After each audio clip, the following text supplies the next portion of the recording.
landscape. So we say we had the SME policy of 2014. It's over 10 years now. And since then, there's been tremendous changes within the SME landscape. How do we want to capture these changes? What are the recent things that are in place that we want them to be, that we want to identify them, we want to bring them into the policy? That can only be done if we have the opportunity to review the policy. The policy usually should last for 7 to 10 years, and from 2014 to now, it's 10 years. So definitely, the need arises for us to do a review and to ensure that we bring in new things affecting the SME within So the the SME. question is, have you exhausted what is already in this Act of 2014, in this 2014, is it 2014?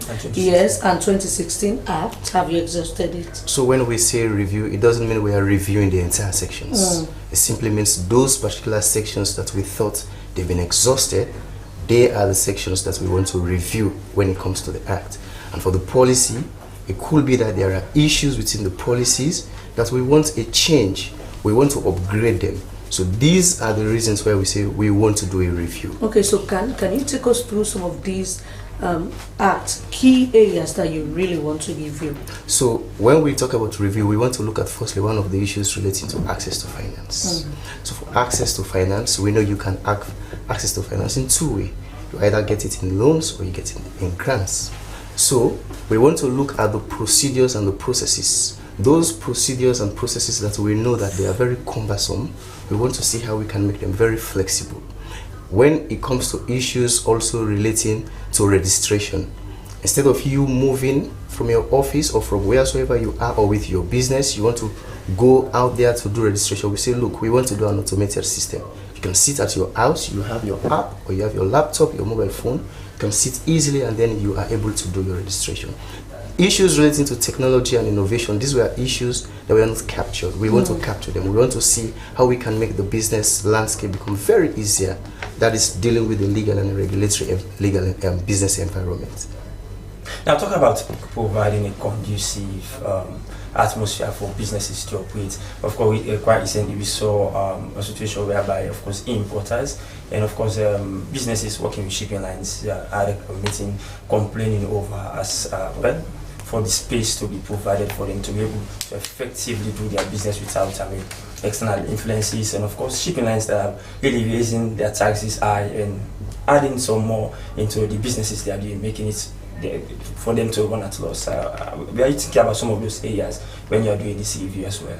So when we are doing the review for SMEs, the question is relevant. We're dealing with SMEs, but you brought in the issues about shipping and whatsoever. So part of the review which we are doing, definitely, I believe there are special laws dealing with shipping issues. You understand? And then SME issues are quite different. Okay? But part of the things we do also is to engage with, like you said, the engagement is to engage with all necessary stakeholders, all right? To ensure that we are able to make business landscape become very, very, very flexible for businesses right across Sierra Leone. So the process is usually an engaging process, and the engaging process is you engage the people that are within the process, engage the businesses within the process. You have their ideas, how they have their views, and then you are able to get their views and then incorporate it into whatever law you are developing. So quickly, before moving over to Melvin, what other areas aside of financial inclusion and of course making the financial incentives they are being available for businesses to operate, whether in soft loans or whatever, what are great areas have you sought to tackle? So we are also looking at issues relating to women, youth and disabled people within the ecosystem, because we know that if you talk about SME, we have more women and more youth that are in SME, within the SME landscape.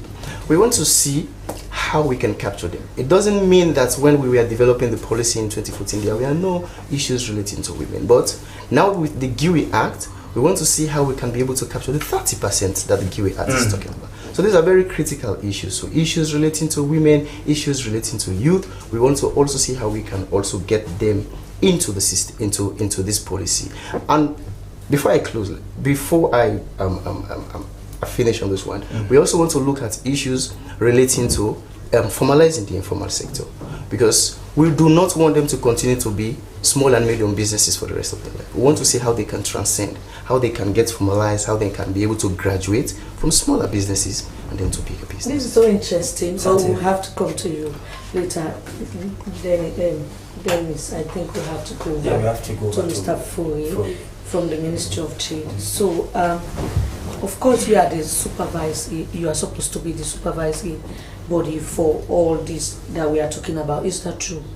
Yeah, so SMIDA is tasked with supporting SMEs, specifically small and medium enterprises. Okay, and you are coming from the ministry. Okay, he's coming from the ministry. Yes, you are coming from SMIDA. So now, let's talk about the people you target when you talk about SMIDA.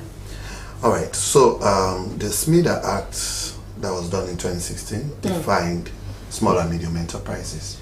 And primarily we used total annual revenue turnover for the definition. Even that is an issue, and that's why this review is needed, because even with the definition of SME, there is this debate in the ecosystem whether that revenue definition is sufficient enough, whether we're leaving out certain SMEs or we need to review it. So SMEs are small businesses between $1 million to 500 million and below. Anything above that, according to the Act of 2016, it's not an SME. And so we think part of the reasons why this review is needed is to really see whether we still keep that definition of an SME or we change it. So we had to go back to the SMEs themselves. We went to Kenema, we went to Bo, we went to Poloko, we went to Makeni, and we did yesterday in Freetown. We had a cross-section of all SMEs in different sectors in agribusiness. But you see, the SME landscape, it's not just the business people, the traders. Those who are supporting the businesses, two critical players, the financial service providers and the business development service providers, because they provide access to finance and they provide other services to the SMEs. So we brought all of this, even the policy makers from the ministries and other government agencies. We came together in a round table and say, this policy was done in 2014. Now we have a new national development plan. We have new goals for the sustainable development goals for 2030. What are we missing, or what do we need to include? What role is technology playing for SMEs currently? Now you can set up your business online, you can market online. Is the current policy supporting that practice? So we saw a couple of gaps, but we didn't want to sit at SMIDA or at the ministry and provide solutions. We want the SMEs themselves to identify these challenges and then come up with specific recommendations, solutions. I'm sure the very reason why this consultative meeting was very much important. So quickly Melvin, you had from the HOCC making mention about access to finance for SMEs. This day and age you have more women venturing especially into small and medium enterprises, and then it now talks about having the Kiwi Act that talks about 30% inclusion of women. How is this radical inclusion really going to bring women on board to then catch up with the trends you're talking about, especially technology and other innovations you're talking about? So over the years, women have been significant players in the SME landscape. The GUI Act mandates that 30% should be given to women. In terms of access to finance, again, it's not SMIDA ministry that should sit and say all financial institutions should give loans, 30% loans of their loan portfolio to SME. No, because they are businesses too. But what we should do is to talk with them and say, how is it possible that we could bring in on board more women? Do we design specialized products for women that will make it easier? So at SMIDA we experimented with Munafa, and I can tell you 70% of the Munafa fund went to women. These were microloans. Can we scale that up to bigger tickets because it was 10,000 loans and below? Can we raise that up to 50,000 loans specifically for women this is one way we can get to the 30%, because again, you can't instruct the financial service providers saying you have to compulsory give the 30%, but what you could encourage them, talk with them and say, can you make as part of your portfolio a special product, like we have a special product to commercial bank now through the private sector. It's not government led, but there's a product now, commercial bank, targeting women SMEs, and that is, we need more of those products, but it can be achieved only through negotiations and discussions with this financial service provider. All right, thank you very much. This is Melvin Foye, Enterprise Development Manager from SMIDA, who have there to say comments a little bit more on that our private sector involvement will certainly spur this whole arrangement. But for that, we'll move quickly to another issue before coming to that. The Sierra Leone Agricultural Research Institute, or SLAI, has introduced the newest variety of groundnut in Sierra Leone called Slbc 2. It's very much interesting. According to experts, the new variety has notable differences from the traditional groundnuts that Sierra Leone farmers are used in terms of increased pods per stand, size, and climate resilience. Well, in the studios to talk more on this very much important discovery that we've made is Dr. Janatu Sise, Coordinator Seed System Group from SLAI. Good morning, Doctor, and welcome to the program. Good morning and good morning, viewers. So take us right on this particular development, this Slbc 2. How is its own variety unique from others? So for Slbc 2 is an improved variety as compared to our local variety, which we call Maris. Okay. And Slbc 2 is high yielding and resistance. And as we know, climate change is on the map. On the high this year in Sierra Leone, it's still raining, and it's not supposed to be raining. It's raining right now in Sierra Leone. Exactly. So, and this affects production and productivity in terms of the agricultural farming system. So you need to have a variety that is resistant to these climatic factors. So Slbc 2 is one of them that is found resistance to these factors. Of course, Dr. Sise, you know how important agriculture is currently. Of course, that is our flagship program. It's a priority area of the government to feed Sierra Leone. With us having this new variety, do we have the right environment for it, like the soil topography for that particular? Because it started yielding great increase. You will agree with me? Yeah, before release of any variety, in any country, not specifically Sierra Leone, but any country, they have rules and regulations binding the release of a new variety. So before SLAI went ahead to release this variety, we as SSG came in, we as SSG, we contacted SLAI, and they are our grantees to produce these first generation seeds. Before then having it as first generation, you have to first get the pedigree and this pedigree was gotten from SIAT, and they got that from SIAT and tried to breed it. It was bred and released in Sierra Leone, and before release it has its own protocols. You have to work together with the Sierra Leone Seed Certification Agency. That's the agency that is given the mandate to work closely so that they can release variety together with research and university, because they are the two key factors in terms of release of new varieties. Hence, they have the breeders, trained and qualified breeders that can handle this process clearly and effectively. So after that, all through this process, you have to go through what we call agroclimatic zones. The plant, if you establish it, let's say they established it in Jala, it was established in Jala. So what you do next is what? Go through the agroclimatic zones of Sierra Leone and also multi-locately plant them. So after multi-location planting, let's see if it suits here, it can suit also here, it can suit the other side.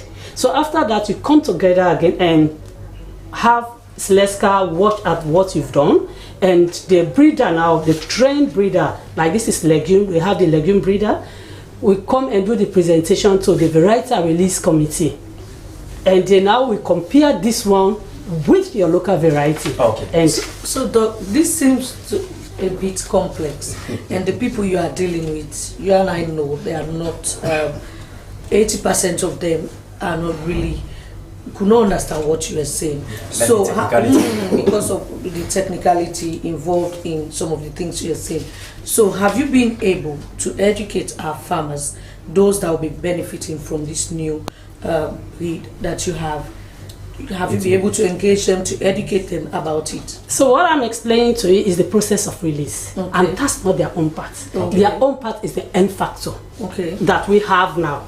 The ones that you are seeing now, the one we are talking about it, that's the end factor, the end product. Okay. For us to reach that side, that was what I was explaining to you, because that's the question he asked. Okay. So for the seed is available now, and the first generation seed has been multiplied by slurry, and it will be distributed to farmers through the Ministry of Agriculture, the extension wing.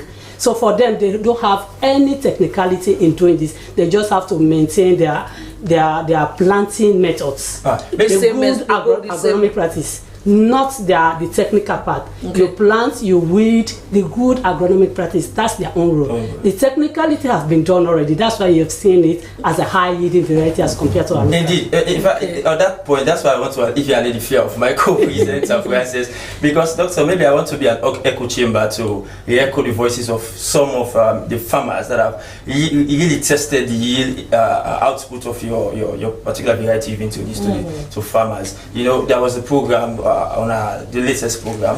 One of our reporters in Bo, Soibasama, interviewed some farmers in Bo. They were also giving testimonies about this particular variety you've introduced. But the point is, they are also yearning for more seedlings to be supplied to them, so that you can continue to have more variety to harvest from. So we have improved varieties in the system. Okay. So there's a linkage.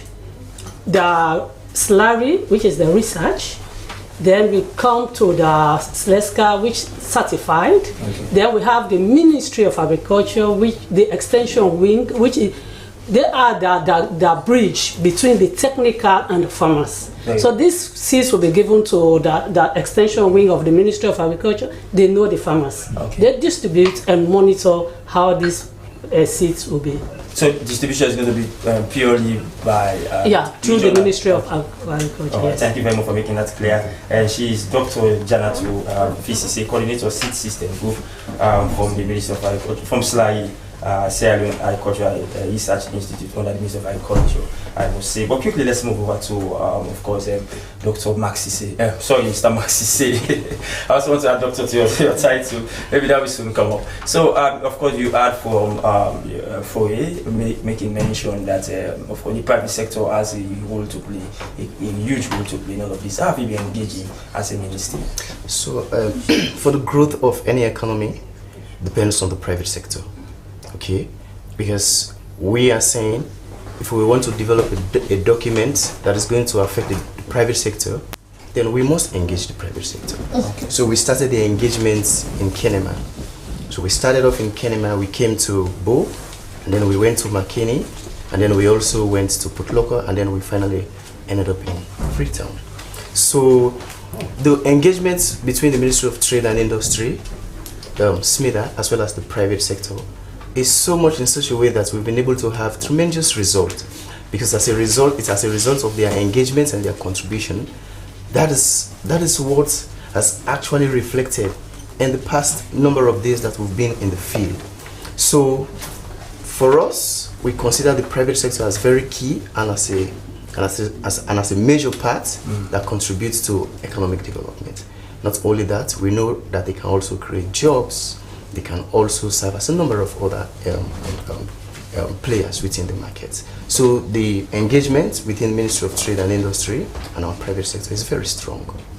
So how long are you going to take to do this review, and when are we expecting the new policy and the new act? So we hired a consultant, and based on discussions on the table with the consultant, at least in December or January, we should have the first draft of this review of this policy. All right. So quickly, Melvin, before we go, you, in terms of implementing this particular policy, after the review, you will be fully, like the foot soldiers, actualizing this particular game. So going forward, how proactive will you be seeing SMIDA going forward and ensuring that this particular review act is implemented to the latter? So whilst we're waiting for the consultant to come up with a first draft and getting back to the SMEs for validation, SMIDA will continue doing our work using the previous policy and act, because our work is not stopping, it's continuing. You know, we're involved in the market with the SMEs. We've been supporting SMEs with training, with access to finance, with facilitating market linkages, linking our SMEs. We have a couple of projects coming up. We recently last week launched the Climate Smart Adaptation project with EPA and UNIDO, and there are other projects on the way. We'll continue to support. Munafa Fund is still out there. Okay. The financial service providers are still giving out loans because it's a revolving fund. So what qualifies one to access some of your facilities? Okay, so primarily, if you are an SME, you qualify to benefit from SMIDA. But like I'll give a school analogy. If you don't register in a school, you cannot be placed in a class. Okay. You cannot sit an exam. So if we at SMIDA don't know you, it's difficult for you to benefit from everything we're doing. So we are always recommending that our SMEs register with us. Come to our office. We are in Bo, we are in Kenema, we are in McKinney, we are in Poloko, we are in Freetown. Come and register with us. But also when there is time for each project or program that we're rolling out, we do call for applications for these different projects. And our SMEs apply and then they become part of the project. So once you're an SME and you're formally registered or even informally, once we have you in our database or you're involved, you apply, we review, and then you benefit from our services. Thank you very much. It's Melvin Foley from SMIDA. We'll quickly move over to you, Dr. Janatu Sise. In closing, what's your optimism for this particular variety you've introduced to the nation? This variety will increase the income of the farmers. In any business, what's your objective is income generation and profit making. If I'm a farmer, I want to plant that can give me high yield. Selling these high yielding materials out there, it will give me money. So to address even the feed salon strategy that is going on by His Excellency, you have to get money in your pocket to buy the food.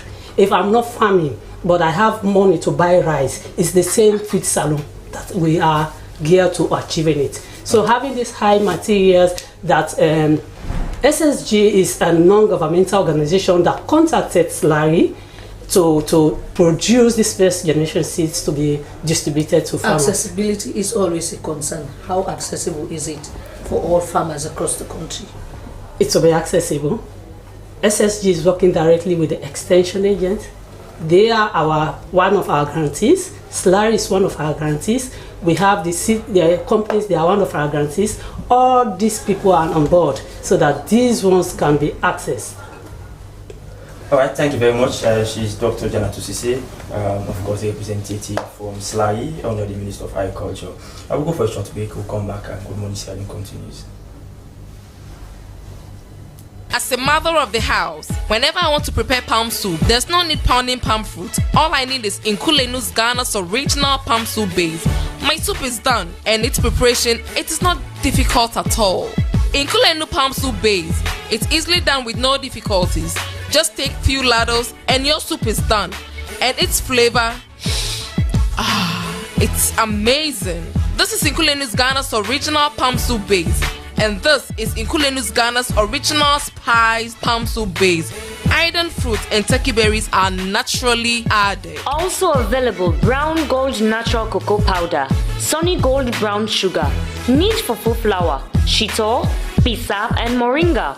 All available at Nyami Ado Enterprise, 1 Lower Waterloo Street, Freetown. Nkulenu palm soup base. Ghanaian original taste.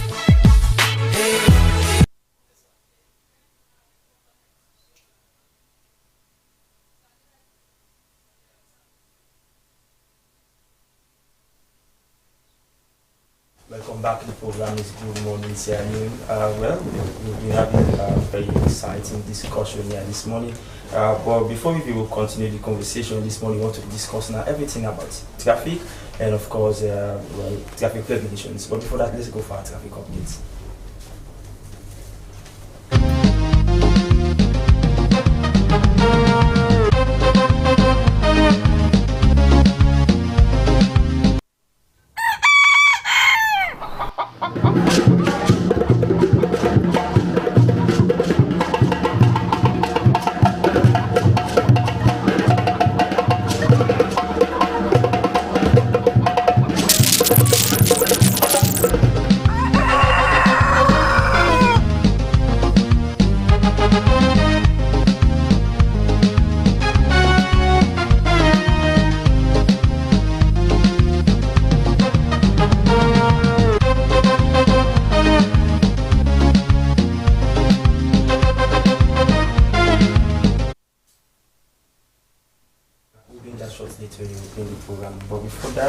In a significant effort to address ongoing concerns between the Sierra Leone Commercial Motorbike Riders Union and law enforcement agencies, a national dialogue has been convened, which ended in the signing of a communique on October 7 this year. This pivotal event brought together representatives from the Sierra Leone Police, the Sierra Leone Road Safety Authority and Bike Riders Union. Deputy Inspector General of Police, Edward Samadia, emphasized the importance of a cooperative approach between law enforcement officers and the Bike Riders Union, highlighting the significance of the dialogue that included various stakeholders such as the Ministry of Youth Affairs and the Interreligious Council, which he noted was crucial to discuss and address peace and sustaining challenges faced by all parties involved.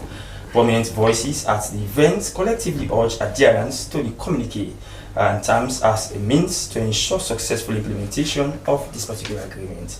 Now, the signing of the national agreement marks a crucial step towards improving relations and fostering a safer environment for both the Bike Riders Union and law enforcement agencies in Sierra Leone. But in the studios to further the discussion on this morning is DSP Alpha Kama, Head of Training Sierra Leone Police. Good morning, DSP. Welcome to the program. Yeah, good morning. And of course, we also have Superintendent Alpha Mansari, Zonal Coordinator East for the Sierra Leone Road Safety Authority. Good morning, Superintendent, and welcome to the program. Good morning, and good morning, listeners. And last but not the least, we have in the studios Mohamed Nabiu. He is the Public Relations Officer for Bike Riders Union. Indeed, a new elected PRO. Welcome, Nabiu. Yeah, good morning. All right, welcome all. Gentlemen, for that I want to start, of course, with you, DSP Alpha Kama. This particular engagement saw the coming together not only of Sierra Leone Police, but of course other crucial agents insofar as implementing or enforcing traffic regulations is concerned. Before now, we used to have ASP by Makamaya talking about measures to curtail the movement of bike riders along the CBD. Now that you've signed this communique, what are your optimism? Basically, this is just a show of our commitment as a force to issues actually bordering on community policing being, a modern approach we have been using as a force to ensure security, because we believe law enforcement issues also border on meeting those who are actually having stakes, and then we see how best we could together identify problems that are actually serving as challenges to security, and then we find ways to resolve them. So for us, we see the communique as a very positive way to tackle problems we have been experiencing with bike riders. We still maintain our law enforcement approach. That is, by any means, the provisions of this communique have not in any way gone in contrary to the provisions of the law. But again, we see enforcing bike riders, laws relating to, dealing with bike riders as one that should require some amount of flexibility, owing to the fact that these are strict liability offenses, and then we may again have ways of, agreeing with these riders to have an amicable way of, enforcing the law. So we decided to put in our best, and all the agreements we have put in place actually they are outcomes of deliberations we had at the Bintimani Hotel, during which we had presentations. Again, SLRSA had presentations, and the bike riders. These presentations actually bordered on burning issues for them and also for us and for SLRSA. So we believe now we have signed. It's a way of us committing to what we have signed. Okay. So now, of course, Pierre Onabi, you've heard from DSP Alpha Kamara. They are saying that they are now looking up to you guys to own up to this particular communique. Before now, you said when we hosted you here that it was difficult for you guys to actually avoid CBD areas. And one of the, I believe, recommendation in this particular communique is for you to adhere to not plying the routes leading to the CBD areas. How are you going to own up to this? Yeah, we also believe let the police also hold on their own side of the commitment, because one of the issues we are experiencing as I'm speaking now is the cherry picking activities the police officers are currently doing at the Central Business District. When you go there now, you will see motorbikes riding. 90 to 98% of those motorbikes are highly influential motorbike riders. Some are police officers, current ex, some are military officers, current ex. So if really we want to address this issue, we need to make sure we go down to the ground and leave no stone untouched, right? So that we can able to enhance the activities of the Central Business District. Otherwise, it will just serve as a lip service, right? So we bike riders, we are so committed, ready to make sure that we adhere to whatsoever we have signed to since the existence of the Commercial Bike Riders Union. This is the first official document as a tripartite document signed between the Sierra Leone Police, the SLRSA, and the Bike Riders Union, mediated by UNDP and facilitated by the Peacekeeping, Kofi Annan Peacekeeping Training Center. So, Mr. Nabil, this is a very huge allegation from you, but it's good that we have the presence of the representative of the Sierra Leone Police in the studio. So, DSP Alpha Kamara, you've just had. And you know, as a citizen and as a journalist, I think I want to go with what Mr. Nabil is saying, because we've seen where motorbikes are running in the CBD, and sometimes you see even police officers, traffic police officers, with these some of these riders, they will just let them go. I know they have a language they speak. They will just say they have a language they speak, and they understand that this is a police officer on an X or a military officer. They have the language they speak. That's an allegation. Are you actually picking those you will arrest from those you will allow to go? Okay, we believe there should not be any discrimination in enforcing the law. And everyone is equal, you know, as far as enforcement is concerned. And we have taken note of the allegations. I may not say the allegations are completely false. The allegations we need to investigate. I'm sure it's the first time. But is this the first time you're hearing this? After the communique, because these were issues that were brought up during the deliberations. We discussed them, and the more reason why we have put together, the communique, we have provided for all of those, and we believe everyone is equal in front of the law. So we will ensure we use the CDID that is actually charged with investigating officers to ensure that those cases that we find where police officers, military officers, whether serving or retired, are involved in riding within the CBD, we will take appropriate action. All right, thank you very much, DPS. Continue to stay with us. Now we go to SLRSA, because they're highly involved in this. I'm very much interested. In recent times, we've seen them working with the police. Is that because before now we knew they had a different mandate altogether, but in recent times they are working together.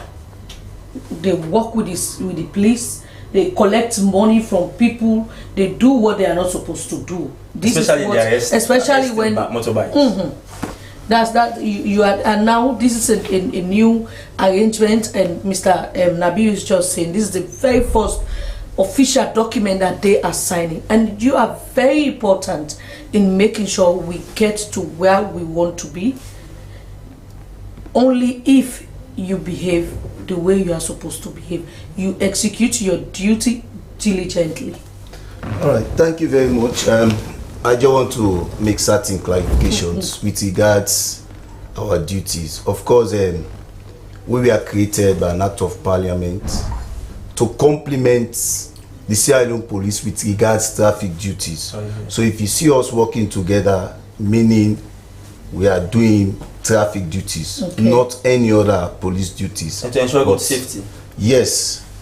We have our functions. One of them is to promote road safety, right? So we also have the mandate to enforce all rules and regulations pertaining to the conduct of all road users. So that is what we are doing on a daily basis. Now coming to this communique, why this is different. I know you keep on repeating it that we've signed several of those communiques. Of course, this one is different, like you rightly heard from the PRO himself. This is the very first document they've penned their signature on. Right? This one started with a training session way back in March, from March 19 to March 23rd. With bike riders? Well, it was done specifically with us and the police as one party, then another training with just the bike riders from Kofi Annan Institute of Peacekeeping Institute. So after that training, we also have 2 days national delegate conference to map out this communique. And that meeting was the very first meeting to gather together the police, us, and the Bike Riders Union in a single room. We ended that meeting without violence, without even that kind of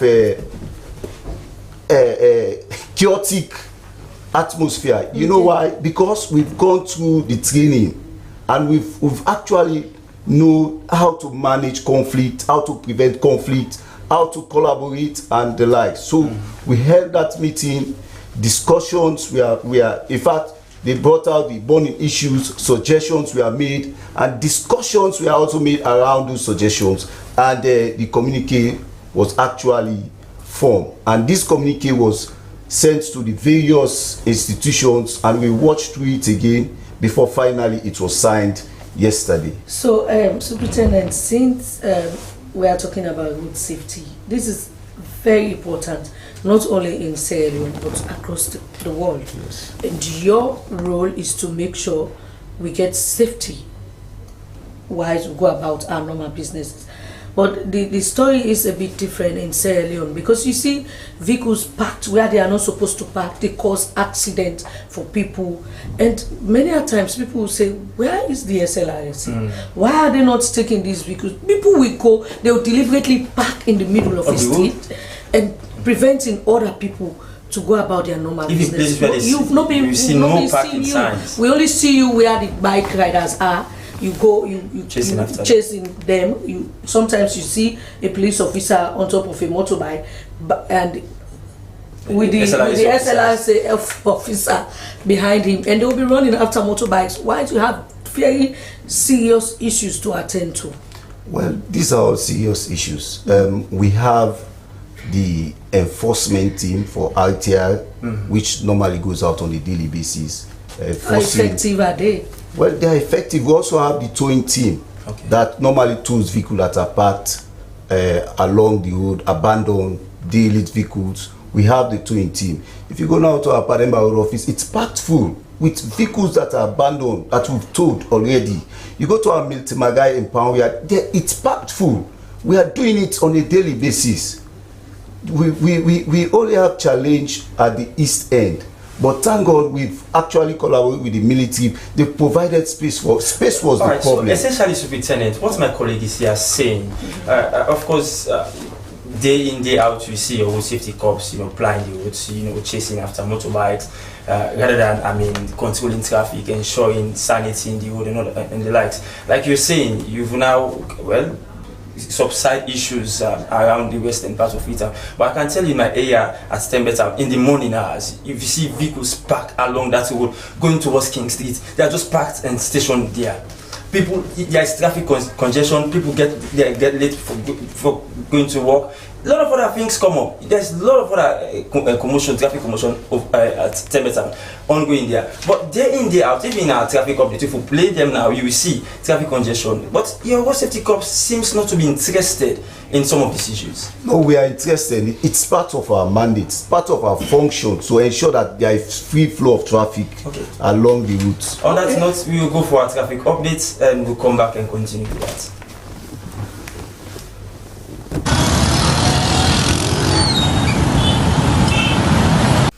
This is Lodge Intersection in the west end of Freetown, where vehicles, motorcycles use day in, day out to navigate traffic. The Lodge Intersection serves as a crucial junction, offering drivers a variety of routes to reach their desired destination. While the old railway line provides a slightly less congested option, King Haman Road can experience heavier traffic during school drop-off hours due to the presence of the International School Limited and Modern High. However, Old Railway Line remains a more efficient route towards Tembe Town and Syke Street. By choosing the Lodge Intersection, drivers can benefit from faster travel times and reduce the stress connected with heavy traffic conditions. The intersection acts as a gateway to multiple routes, providing flexibility and convenience for motorists navigating the city. For SLBC Traffic Update, Abdul Kabir reporting.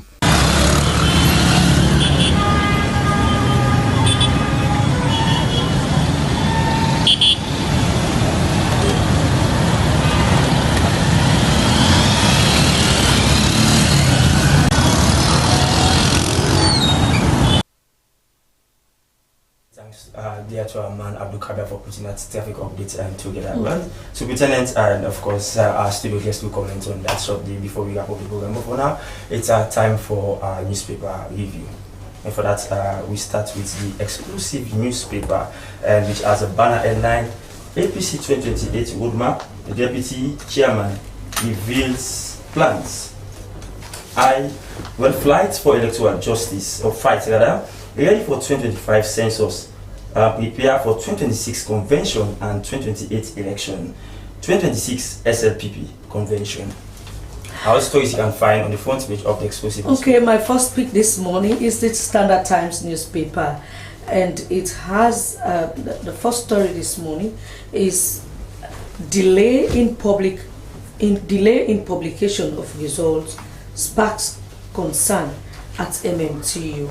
And you see the picture of the Milton Magai Technical University and other stories in the front page of the Standard Times newspaper. You have transparent pricing strategy in fuel sector, PIA implement. You have the picture of President Bio and that of the head of the PIA. And another story on the front page of the Standard Times newspaper is EcoBank launches Customer Service Week.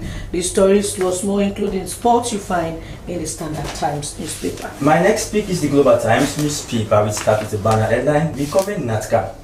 Afisel and Orange must comply with the law. Ambassador Almami Bangura briefs French ambassador.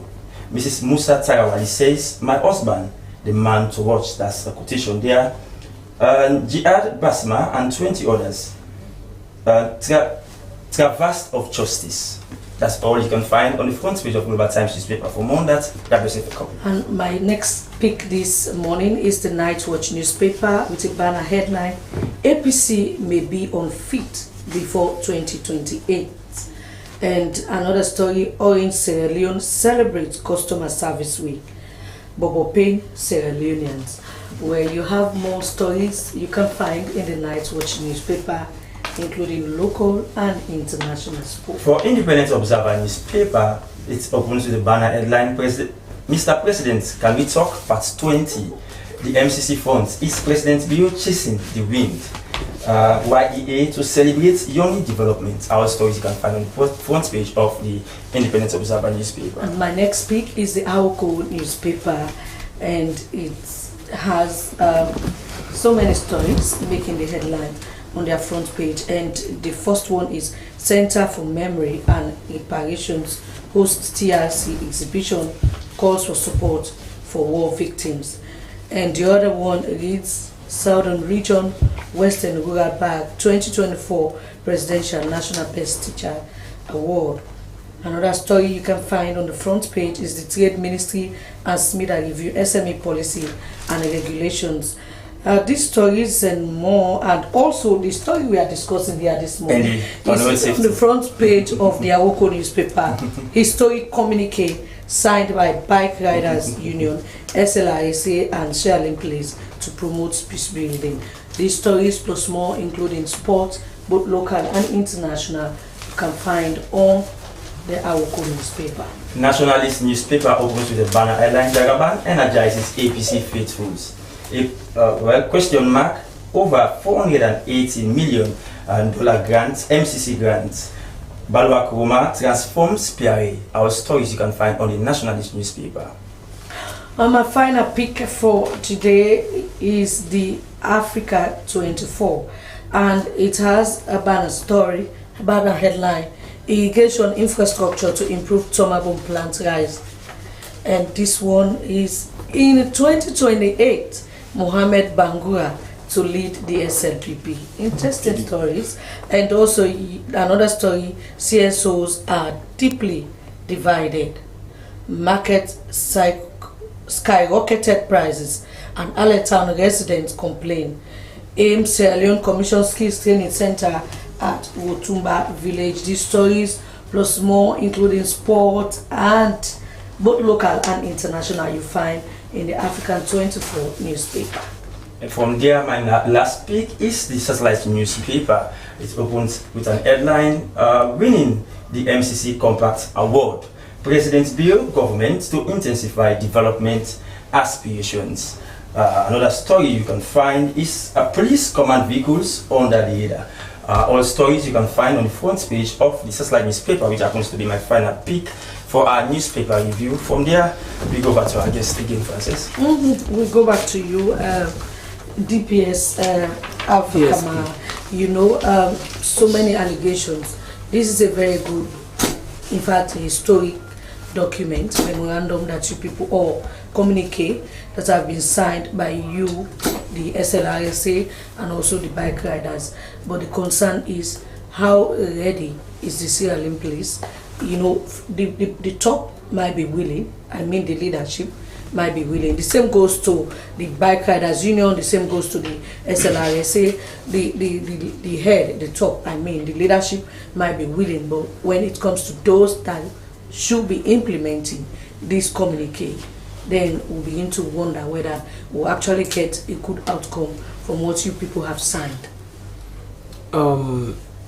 I want to reiterate that this is a communique that we have signed as a result of deliberations we had, and the provisions in this communique, you know, have been clearly explained to the authorities concerned.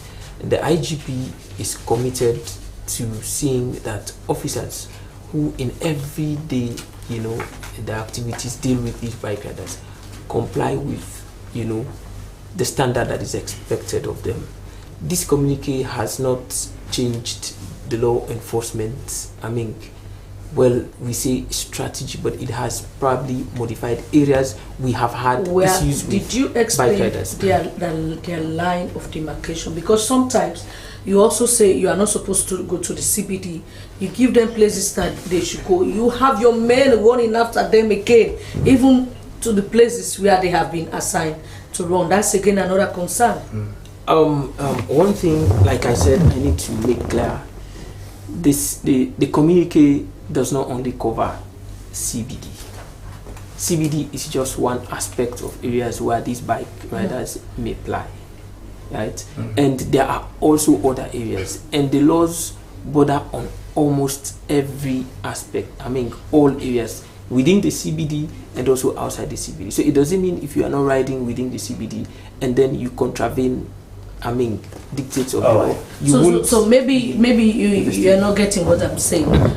You have places that you have said this, you are free to run in this particular area, because we all use motorbikes.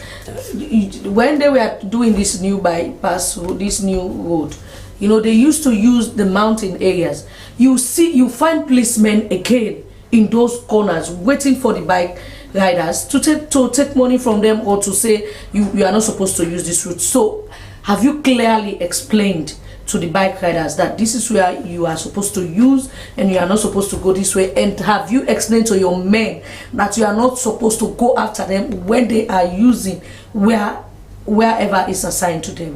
Yes, this is exactly what I was trying to say before you came in. The aspect of allowing bike riders to ply routes, is a matter of the CBD and areas that do not cover the CBD. That means they are free to ply in areas that are not covered by the CBD, but again, they must act in consonance with what the law provides. Thank you very much. He's Deputy Superintendent of Police, Alpha Kamara, training SLP. Quickly, PRO Nabiu.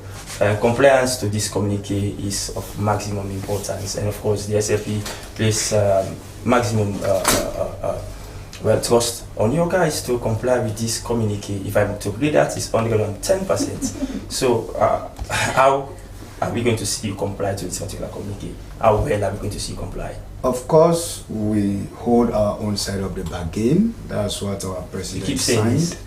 So, praise be to God, praise be to UNDP, the government of Sierra Leone, the Minister of Youth, for putting these three parties together.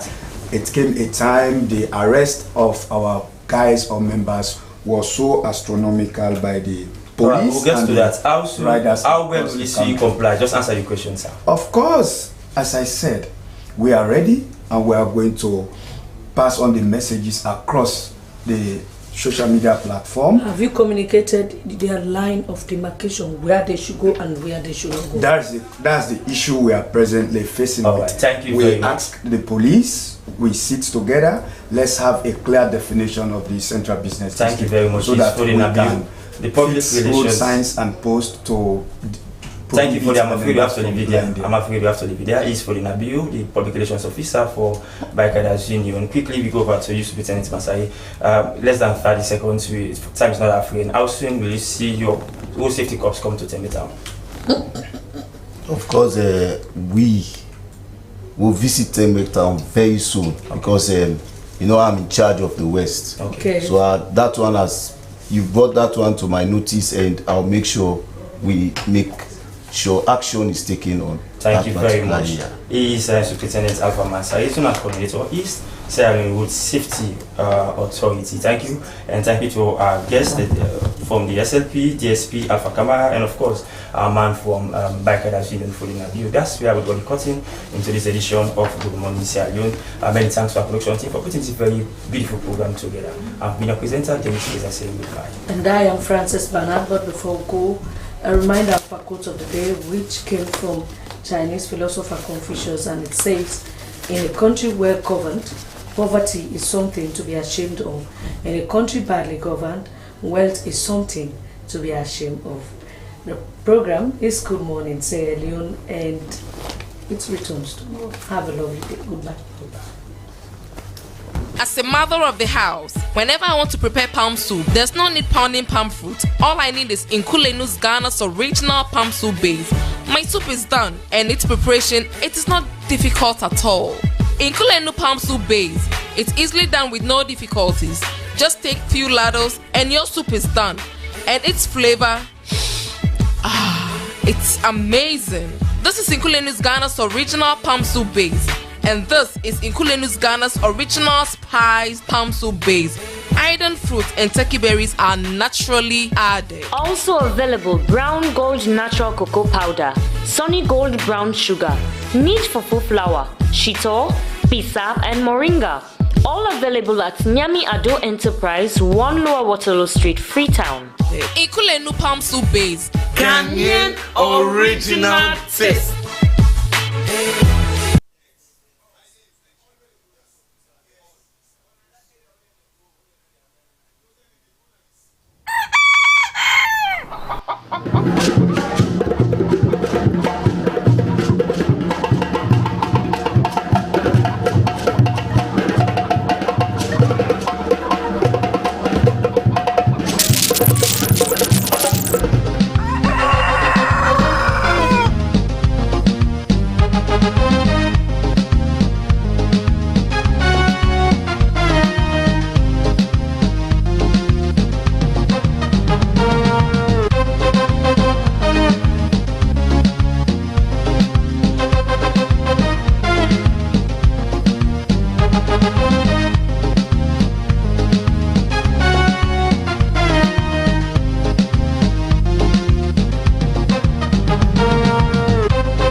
Thank you for doing business with me. No problem. Yeah, how you doing?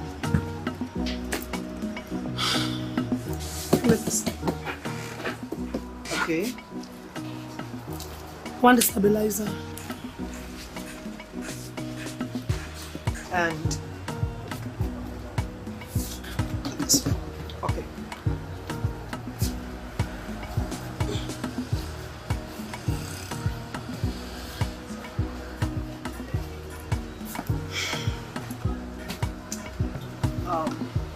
You want anything again? No.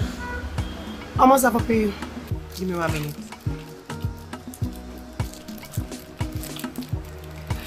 27,500 new liros. You get POS? POS? No, I don't get. Then an officer go buy her. Oh, no. And then work out with big money. Please wait. You get POS? No, I don't get. Then why you stop me? I know the worker with Boku money now.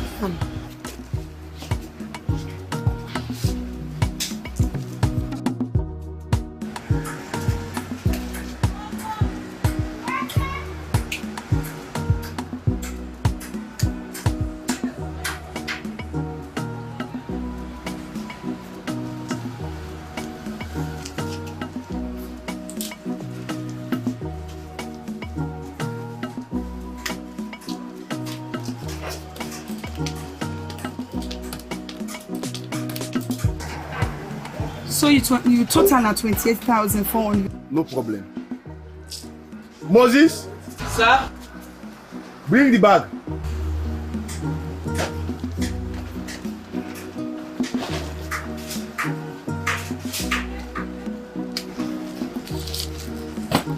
Excuse me, sir.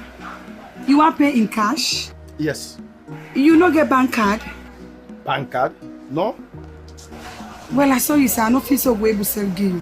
What do you mean you're not able to do business with me? Because we know they keep Boku money in our shop. We don't want to let the canty free, sir. Good afternoon. Hello, good afternoon. We accept bank card. We get POS. Ha! Finally. Okay. Okay. I want this 55 inches past me. The 1,000 volts, the stabilizer. Okay. Yeah. I get sound system. The Sony. I want the Sony. So you total at 28,400 millions now. Okay.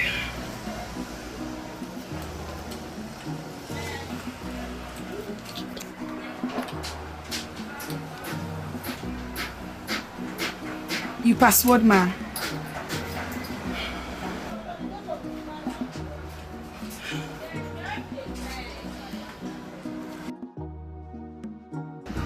Do ya? Also, I will get this machine. Machine? Yes. Oh, you mean the POS, point of sale? Exactly. Just go to your bank who say you get account and apply for her. Then they give you. And how are we able to get the card? Because I want for able for the do me business. But I don't get why back for the workout. This kind of bag and plenty money inside. You dey go to your bank and tell her say you want bank card. Me bank? Me not get bank. I mean the bank who say you pay account. I don't even get bank account. Me self not get bank account. Well, when all two can go to any bank of una choice and open accounts with them. And you ain't a business person. You go tell them say you need the POS, not the area who say you don't do your business. And you go to bank and tell the bank workman and say you want bank card, so you go able to buy things where you not go use cash. And with this bank card, apart from the boku money where you not go to pass with, it fast, easy, safe, and not get 1 year back. Your money not go lost, and even if you card lost or then thief them, nobody not able for use them because it gets secret code when you no more know. It fast and it not get 1 year back.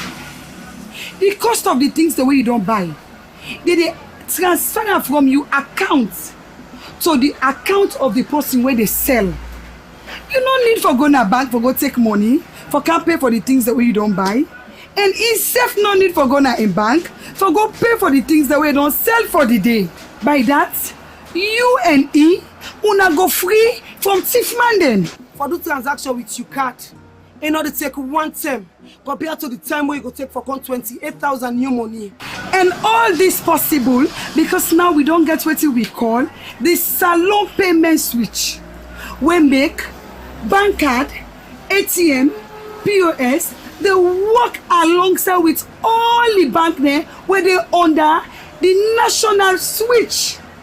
And so now you able to do your transaction without any stress. Yes, now for make payments, it's fast, easy, and it's safe. Well, make I go 1 time and open my account right away. Me self they be in you.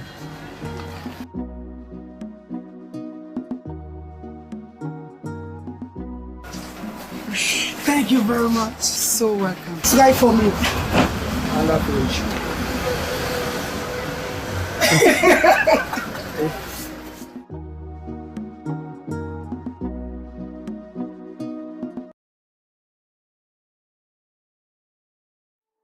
Peace, alafia, shalom, assalamu alaikum. I am your host, the last griot. To know thyself is to know your history. And in this series, we'll be breaking down the history of the West African country, Sierra Leone.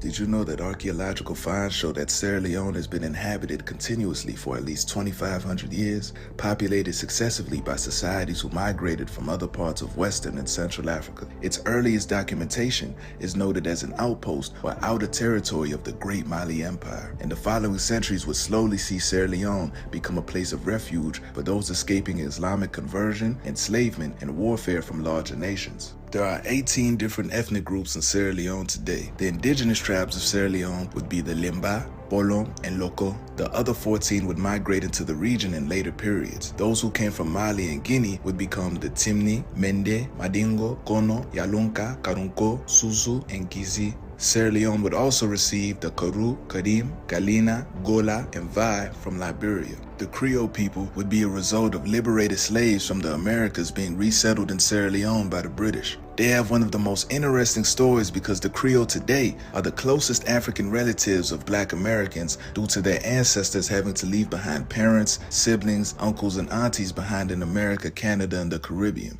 The Creoles today still bear the same English surnames as their family who remained in America. For example, if you're from the Williams family in South Carolina, you may have a great-grandfather who migrated to Sierra Leone and continued another lineage of the Williams family there. The Limba are believed to be the earliest indigenous people of Sierra Leone. They speak a distinctive language that is unrelated to other languages in Sierra Leone. They are primarily found in the northern province, particularly in Bambali district, Koinadugu, Cambia, and Tonkolili, but a small number can still be found in Guinea. During Sierra Leone's colonial era, thousands of Limbas migrated to the capital city of Freetown and its western area. During the 16th, 17th, and 18th century, many Limbai people were shipped to North America as slaves. The Limbai are mainly rice farmers, traders, and hunters who lived in the savanna woodland region in the northern province of Sierra Leone. They predominate in 16 out of 190 rural chiefdoms in the country, and their community affairs are dominated by the local paramount chiefs. Major Limbai towns include Bafodia, the Warawara Yagala chiefdom, Kamakwi, Pinkolo, Madina, Fadugo, Kamasasa, Mabonto, and Kamasigi. The Bolom, Limba, and Loko were already original inhabitants of Sierra Leone. Tribes like the Shebro, Timni, and Mende would also become known as early inhabitants, but the formation of these tribes and the regions they inhabit would be carved out by the Mani people after they invaded and conquered most of the country in the 16th century. To fully understand the story of the Bolom, Shebro, Loko, Timni, and Mende, we must first understand the story of the Mani people. There are many origin theories of the Mani, including their origin stemming from a female leader called Masariko, who was expelled from the Mali Empire after offending the Mansa because she thought his leadership was weak, and left with a large army of Mani warriors who helped her conquer, subjugate, and absorb the native tribes of the new lands, and forced their prisoners of war to join their army.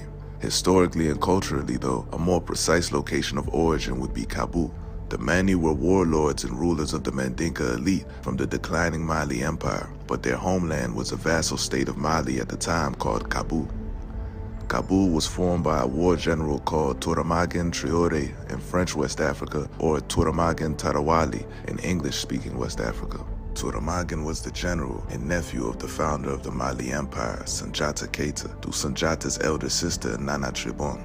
In the 1230s, Touramagan defeated a great Banuk king called Kikakor and formed Kabu as a western province of Mali, and Touramagan would name himself the first Mansaba of the vassal state. Kabu was based in modern-day Guinea-Bissau, but their territory would also expand into the Senegambia as well. Once Touramagan defeated the Banuk king, he would marry a Jola woman, who was a known powerful sorceress. His descendants would take on the surnames Sane and Mane, which were both of Jola origin as well. The ruling class was composed of warrior elites made rich by slaves captured in war. These ruling nobles were from two distinctive sets of clans, Koring and Nyanko. The Korings were from Sanyang and Sonko clans, whilst the Nyankos were Mane and Sane. The Korings ruled the non-royal provinces, while only those descended from Nyanko bloodlines on both sides would be elected as Mansa.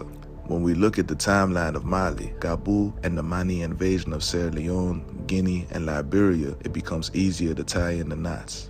After the middle of the 14th century, Mali saw a steep decline due to the raids by the Mosi in the south and the growth of the new Songhai Empire to the north, as well as succession disputes. The Mali Empire would continue declining in the late 1400s, especially under the rule of Mansa Mahmud Keita II, who came to rule in 1481. His reign was described as a period where Mali would lose much of its territory. Mansa Mahmud was likely the Mansa who the Mani leader Masariko offended, because weak leadership seems to be synonymous with his reign, and it was said that Masariko's conquest towards Guinea, Sierra Leone, and Liberia had begun in the early 1500s, not too long after Mahmud would come into power, and Kabu would become independent from Mali in the year 1537. After Masariko's expulsion, her and the Mani would establish themselves in the Bela region of Musadugu in modern-day Guinea. From Guinea, they would travel further south until reaching Cape Mount, Liberia, where the border is shared with southeastern Sierra Leone. Upon entering these regions, the Mani would encounter the indigenous Bulum people at Cape Mount in 1845. The Bulum were indigenous to Sierra Leone, Liberia, and Guinea. At Cape Mount, the Mani and Bulum would fight a major battle against each other, where Masariko's son was killed, and she died soon after. The rest of her army would continue west and conquer the southern regions of Sierra Leone. From the south, they would make their way towards the northern region of the country, absorbing and assimilating those they defeated along the way.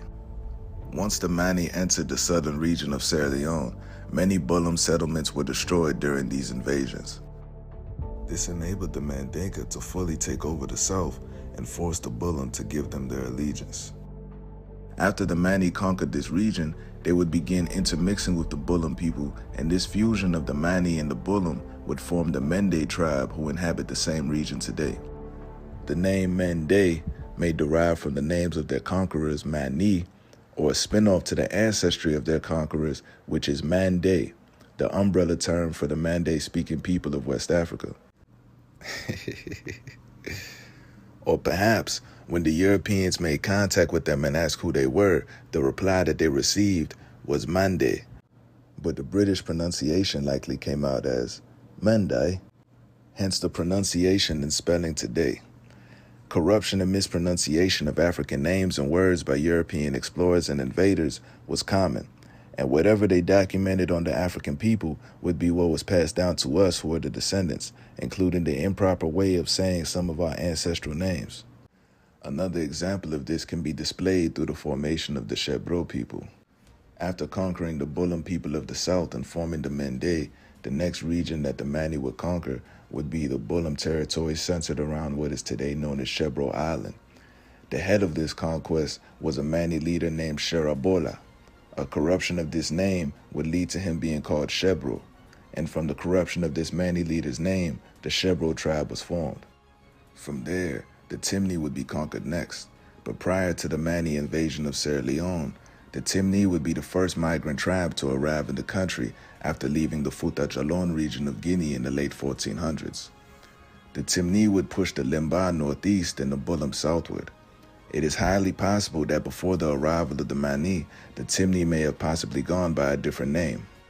It is important to note that unlike other modern Mande groups, the Timni are related to the Landuma, Nalu, and Baga people of Guinea and Guinea-Bissau. These groups have been described as pre-Mandinkas because they settled in the region before the arrival of the Mande people. I find it interesting that the Soninke people also predate the Mandinka as well, yet there is still record of this pre-existence. But there is no record of the Timni until they made their presence in Sierra Leone, which heavily indicates that prior to them settling there, they likely were identifying under a different name or originally a subgroup of the Baga people. More evidence of this is that the Timni language is included within the Baga language family. The Timni government, titles of power, and culture is heavily influenced from the Mande and Kru-speaking Mani, so it is not unlikely that after subjugation, the conquered group took on a new name, culture, and form of governance, just as the Bullum did in the south when they became the Mende and Shebro tribes. These are other spelling variations of Timni that are listed below. The most consistent factor is the Mani, Mene, and Mini suffix at the end of each variation. Despite the various spelling variations, Timni only has two ways of pronouncing it, which is Timni or Timani, and this still maintains the Mani or Mini suffix, showing further indication that their name is derived from the Mani warriors who conquered them. When Masariko and the Mani started their conquest, her lieutenants were referred to as Sumbas and consisted of Kuru-speaking people of the Koya and Kia clans from Liberia, who were likely absorbed into the army after the Mani conquered regions in Liberia. As the Mani generals were conquering the southern region of Sierra Leone, the Lieutenant Sumbas may have led the northern conquest against the Timni, because the Timni would go on to form the Kingdom of Koya, fully indicating that the Sumbas from the Koya clan played a major role in conquering them. The first three kings of Koya were documented by the name Farima, which wasn't their actual name but a title. Farima is a Mandinka term that translates to brave man, commander, or military leader in a Mandinka army. This is full evidence that after the Koya clan conquered the Timni, the Mani generals would be who took kingship. So now the newly formed Mende, Shebro, and Timni would become fully assimilated and trained to be a part of the Mani army. The Timni would conquer the Loko and intermix with them heavily, becoming the ruling class amongst them. The only tribe that was able to bring a halt to the Mani conquest in the north were the Susu. Overall, the Mani were able to conquer and absorb the Bullum and then create hybrid groups that would form the Mende, Shebro, Timni, and Loko. Salon man them always like for say, Uda indigenous, Uda not so indigenous. Well, I come for tell you now, if you not to Limba, you yourself, you're not so indigenous, you're not foreign man. Basically what I said was, Sierra Leoneans often enter into petty tribalistic debates over who's indigenous to the land and who's not. But in reality, if you're not Limba, then you're not fully indigenous to the land either. The Bulum would have been another indigenous group, but they've been fully absorbed and assimilated into the current tribes existing today. The Mende, Shebro, and Loko would be the next closest thing, but they only have partial indigenous ancestry from the Bulum, while the other half comes from the Mandinka invaders. Then the Timni are just foreigners who intermix with foreigners. They are a mixture of the Baga people of Guinea, Mandinka from the Mani clan, Kuru people from the Koya and Kia clan, and a small percentage of Bulum sprinkled in there. The rest of the tribes in Sierra Leone are migrants from Mali, Guinea, and Liberia who settled later on. So I think we all able for say, Salon not a real place. We all not foreign man. We come Salon, we fet the Bulum, we fet the Limba, and we tell them say, you go accept we. If you no accept we no go have peace in this country. So this indigenous debate, not a thing where we get for faith, but today, all man are Salon man. You hear me? All man are Salon man. So now that we've broken down the Mani invasion, we're now able to go into other tribes as well too that migrated from other regions. The Susu and Yalunka are traders who originally migrated from Guinea to Sierra Leone. Both groups are primarily found in the far north in Cambia and Koinadugu district, close to the border with Guinea. The Susu and Yalunka kingdom was established in the early 5th to 7th century before the Mali Empire, which was extended from Mali, Senegal, Guinea-Bissau, Guinea-Conakry, and the northern part of Sierra Leone. They are among the original inhabitants of the Fouta Djallon region in Guinea. The Susu and Yalunka are descendants of the greater Mande people, and today they are virtually all Muslim. The Yalunka, also spelled as Jalonke, are Mande people who have lived in the Djallon mountainous regions in Sierra Leone, Mali, Senegal, Guinea-Bissau, and Guinea-Conakry, West Africa, over 520 years ago. The name Yalunka literally means inhabitants of Djallon. Most of those who settled in Sierra Leone were pushed out by the Fula. The Susu are descendants of their Manding ancestors who lived in the mountainous Mali-Guinea border. They are said to have originally been a section of the Sonaninke people that migrated out of Ouagadougou and were initially a clan of blacksmiths who displayed their clear intentions to object converting to Islam. In the 12th century, when the kingdom of Ouagadougou was in decline, they migrated south and established the capital city of Susu in the mountainous region of Kolikoro. In Kolikoro, the Yalunka sub-tribe of the Susu would form during the tyrannical reign of Susumaru Kante. After Sanjata Keita defeated Kante, the Susus were ruled by the 13th century Mali Empire. In the 15th century, they migrated west to the Fouta Djallon plateau of Guinea as the Mali Empire disintegrated, but may have had earlier migrations as well. The Kono people are descendants of Mali-Guinean migrants who were said to have moved to Sierra Leone and settled in what is now the Kono district in the mid-16th century. Kono history claims that Kono were once a powerful people in Mali and Guinea. The Kono migrated to Sierra Leone as peaceful hunters. The tribe was split during the partitioning of Africa by European colonists, and part of the tribe still exists in the neighboring Guinea. Kono comes from the Mande word Makono, which means wait until we come back. So the Kono are actually just Mandinka people who were cut off from the others after Sierra Leone became separate from Guinea. Attacks from the related Mende people forced the Kono to seek refuge in the Karonko territory to the north, where they were allowed to farm the land. The Mende eventually moved further south, and the Kono returned to their land in the east. The Kono today practice Christianity, Islam, and traditional religion. They are primarily miners and farmers, and they make up 5.2% of the country's total population. Their homeland is the Kono district in eastern Sierra Leone. The Gisi are the fourth largest ethnic group in Guinea, making up 6.2% of the population. Gisi people are found in Liberia and Sierra Leone. The Gisi tradition considers that before the 17th century they inhabited the upper Niger region. Supposedly, they lived south of the Fouta Djallon until the Yalunka expelled them. After 1600, they migrated westward, expelling the Limbas in their march, but were under constant threat from the Karonkos. This threat is likely what caused their migration into Sierra Leone. The Gisi are well known for making baskets and weaving on vertical looms. In past times, they were also famous for their iron-working skills, as the country and its neighbors possessed rich deposits of iron. Kisi smiths produced the famous Kisi penny, which was a form of currency in the Mande-speaking world in the form of iron. The Karonko people occupy a large section in the mountainous regions of northeastern Sierra Leone and southern Guinea. Karonko speak a language similar to the Manding languages, and their language can be understood by their neighbors and close allies, the Mandinka and the Susu. The Karonko moved into Sierra Leone from Mali after some leadership struggles in the empire. It is highly likely that the Karonko were originally a subgroup of the Mandingo, and like the Mani, they may have decided to leave Mali altogether due to the weak leadership of Mansa Mahmud during the declining status of the empire.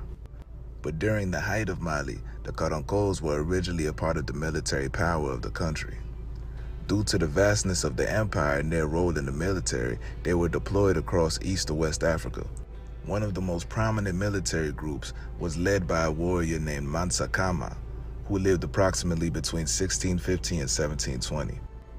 He was in charge of securing the West African trade route to the ports in present-day Freetown. Mansa Kama founded Kamadugu, now contained within the Sengbe chiefdom of Konadugu district, as well as Kolifa, which is still a chiefdom to this day, and extended his rule across Sierra Leone, Foredugu, to the port in Koya. Mansa Kama eventually settled in Roala, which became the center of the new Karanko country, where he remained a leader until his death. The Karanko are primarily traders, farmers, and hunters, and followers of the Islamic faith today. The Mandingo people of Sierra Leone are direct descendants of people from Guinea and Mali who were traders, warriors, princes, Muslim clerics, and refugees who settled Sierra Leone between the 1870s and early 1900s.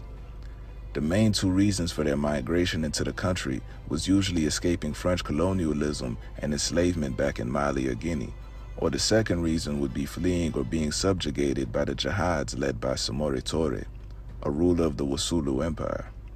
After Wasulu fell to the French in 1898, many of its subjects settled in Guinea and Sierra Leone.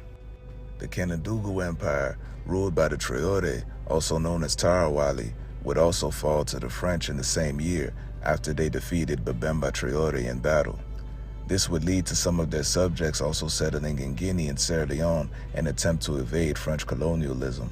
In fact, the Koinadugu district of Sierra Leone was likely named by the Mandinka descendants of Kenadugu. Today, the Mandingo are predominantly traders and farmers. They constitute about 7% of Sierra Leone's population. The Mandingo are over 99% Muslim adherents to the Sunni tradition of Islam. The population is largely concentrated in Koinadugu district in the north, particularly in the towns of Kabala and Falaba, where they form the majority of the population. The Mandingo make up a majority of the population in Yangema, Kono district in eastern Sierra Leone, and they also make up a majority of the population in the town of Karina and Bambali district in the north of Sierra Leone. The Fula people are descendants of 17th and 18th century Fulani migrant settlers from the Fouta Djallon regions of Guinea, Mali, Senegal, and Mauritania. The Sierra Leone Fula people settled in the western area of Sierra Leone more than 60 years ago as settlers from mainly the Fouta Djallon region expanded to the northern part of Sierra Leone, primarily Kabala and Bambali. The Sierra Leonean Fula are traditionally a nomadic pastoralist trading people, herding cattle, goats, and sheep across the vast dry hinterlands of their domain, keeping somewhat separate from the local agricultural populations. Many of the large shopping centers in Sierra Leone are owned and run by the Fula community. A significant number of the Sierra Leone Fula population are found in all regions of Sierra Leone as traders, and many live in middle-class homes. Because of their trading, the Fulas are found in nearly all parts of the country. The Kru, Vai, and Gola are tribes that inhabit Sierra Leone today, but originally come from Liberia and Cote d'Ivoire. They migrated and settled along various points of West African coast, notably Freetown, Sierra Leone, but also the Ivorian and Nigerian coast. The Kru are a large ethnic group that is made up of several sub-ethnic groups, including the Bassa, who also inhabit Sierra Leone to a small percentage. During the Atlantic slave trade, Kuru people were considered more valuable as traders and sailors on slave ships than as slave labor. To ensure their status as free men, they initiated the practice of tattooing their foreheads and the bridge of their nose with indigo dye to distinguish them from slave labor. Their maritime expertise evolved along the west coast of Africa, where they made a living as fishermen and traders. Knowing the inshore waters of the western coast of Sierra Leone and Africa and having nautical experience, they were employed as sailors, navigators, and interpreters aboard slave ships, as well as American and British warships used against the slave trade. The Sierra Leonean Vi are predominantly found in Pujaun district around the Liberian border. Many Sierra Leonean villages that border Liberia are populated by the Vi. In total, only about 1,200 Vi live in Sierra Leone. They were referred to as the Galena people by the Portuguese and began migrating southwest, crossing Sierra Leone borders in search of salt and cola. The Gola people are a sub-tribe of the Koya clan from Liberia. During the Mani invasion, it is highly likely that the Koya who went north and conquered the Baga would become the Timni, and the Koya who remained in the southern region of Sierra Leone by the Liberian border would become the Gola. So the Gola are a combination of the Mani from the Mandinka clan, the Koya clan from Liberia, and the indigenous Bolon people. This makes them closely related to the Timni, the Baga, Shebro, Mende, and Kisi tribes as well. The Gola people are also called the Gullah, and during the transatlantic slave trade, many slaves were captured from the Gola tribe as well as Mende and sent to the Sea Islands of South Carolina to work on rice plantations due to their specialty in this field. The Gola and Gisi people of Sierra Leone and the Bantu people from Angola are said to be the origin of the name Gullah Geechee in South Carolina. Though most scholars would agree that the word Gullah in reference to the Gullah Geechee people of South Carolina is derived from the Gola people of Sierra Leone and the Bantu-speaking people of Angola, some scholars would say that the word Geechee is derived from the Ogeechee River in South Carolina and Georgia, or some would say that it comes from the Kisi people or the Gisi people of Liberia and Guinea. And last but not least, we have the Creole people. Who are the Sierra Leonean Creole people? Where did they come from? The Creole people of Sierra Leone have a unique story and ancestry. They are not considered to be one of the indigenous tribes of Sierra Leone because of their history and origins. The Creole people's origins come from various parts of West and Central Africa. From 1619 to the mid-1700s, their ancestors were captured from these regions and enslaved in the America and the Caribbean. They were predominantly being sent to the American colonies of Virginia, the Carolinas, Georgia, and Florida. Their ancestors would become amongst those who would help to form the Gullah Geechee community. In 1775 to 76, the Revolutionary War would begin. A major event that initiated it would be when the Americans decided to declare its independence from Britain and form the United States of America. This declaration was written up by Thomas Jefferson, and he identifies the inhabitants of the 13 colonies as one people. The declaration simultaneously dissolved political links with Britain while including a long list of alleged violations of English rights committed by King George III. The British wanted to maintain control over its colonies, and they would attempt to do so by any means, even through warfare if necessary. This tension between Britain and America created a dilemma where the Americans had to choose who they would give their allegiance to. The American patriots referred to those who supported independence and freedom from Britain. The loyalists were white Americans, who were still remaining loyal to the British Crown. But to increase the numbers in their troops and cripple the economy of America, the British incentivized the black slaves owned by the Patriots to join the British troops in exchange for their freedom. They would go on to be called the Black Loyalists. In November 1775, Lord Dunmore issued a controversial proclamation. As Virginia's royal governor, he called on all able-bodied men to assist him in fighting against the Patriots. Within a month, about 800 slaves or former slaves had fled to Norfolk, Virginia to enlist. Lord Dunmore would take these 800 former slaves and form an army called the Ethiopian Regiment. A link to a small list of former slaves from his morning reports from those who accompanied him will be shared below. After the capture of Savannah, Georgia, and the siege of Charleston in 1780, thousands of enslaved people escaped from plantations and fled to British lines in Charleston to join their troops. America would defeat the British in 1781, but fortunately, the British still upheld their deal with the formerly enslaved black loyalists.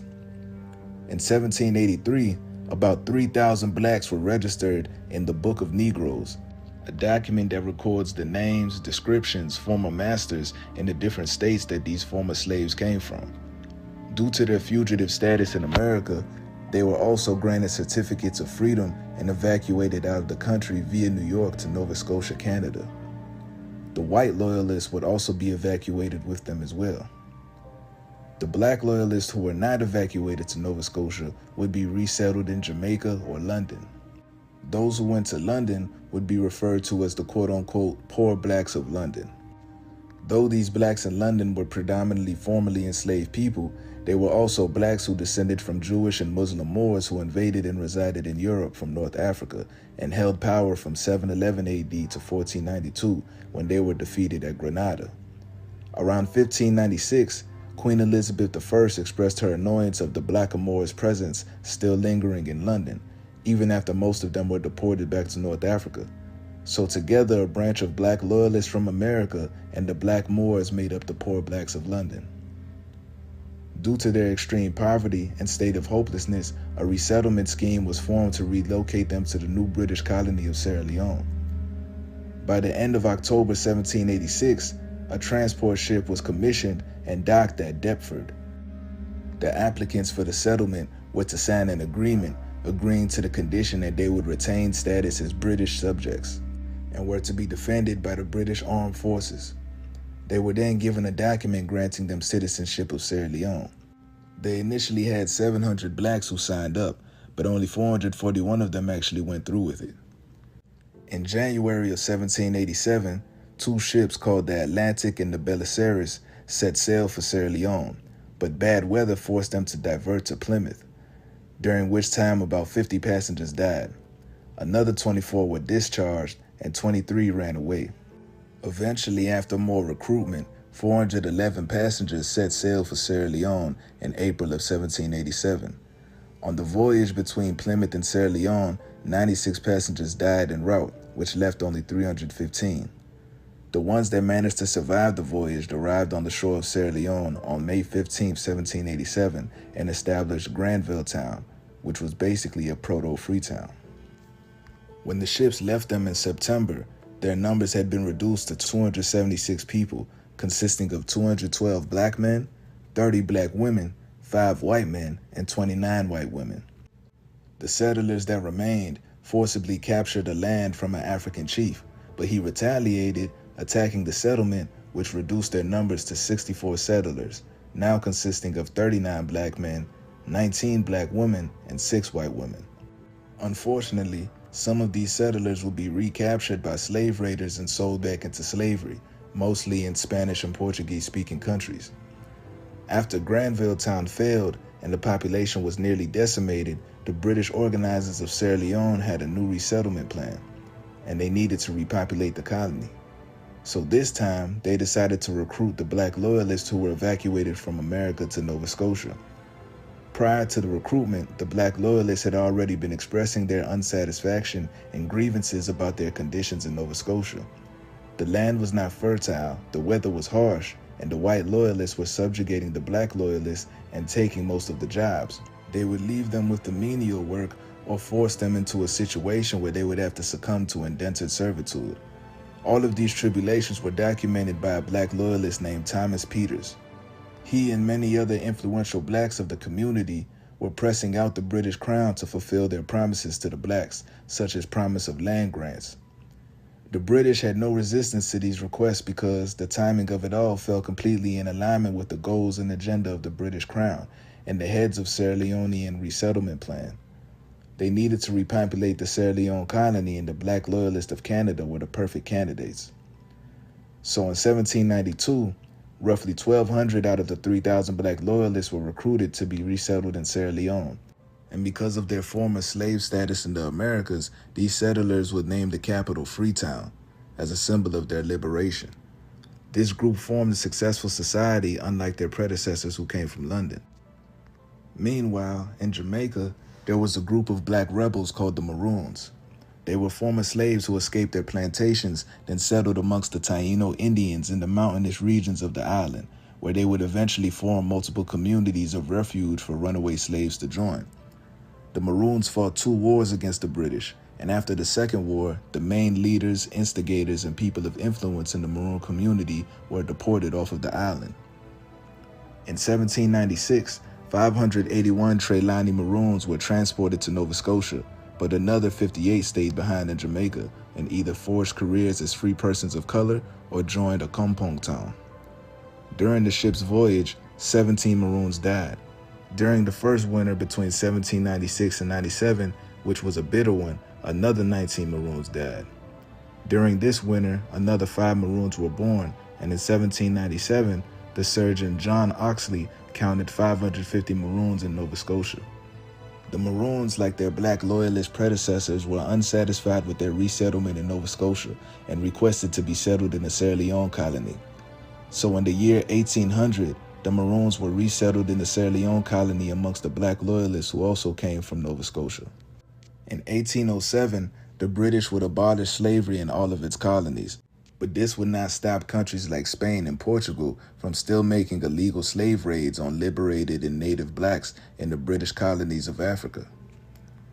In 1808, following the British declaring the abolition of slavery, they would form the West African Squadron. Their role was to suppress the Atlantic slave trade by patrolling the coast of West Africa. This was successful to a large degree because they were able to intercept a large percentage of slave ships that raided the coast and attempted to transport them to places like Cuba and Brazil. After these ships were intercepted, these recaptives would be settled in Sierra Leone and they would be known as liberated Africans. In 1827, some of the Sierra Leone Creoles would be recruited and transported to Bioko Island in Equatorial Guinea to take up work on cocoa and yam plantations. They are heavily populated in the Malabo region. Over time, a full Creole community would form in Equatorial Guinea known as the Fernandinos. In the 1830s, the Saro community emerged out of the Sierra Leonean Creole group, and they would begin migrating to Nigeria. They were liberated Africans and children of the liberated Africans ancestrally from the Yoruba who resettled in Sierra Leone after the slave ships they were being transported on were intercepted by Britain's West African Squadron.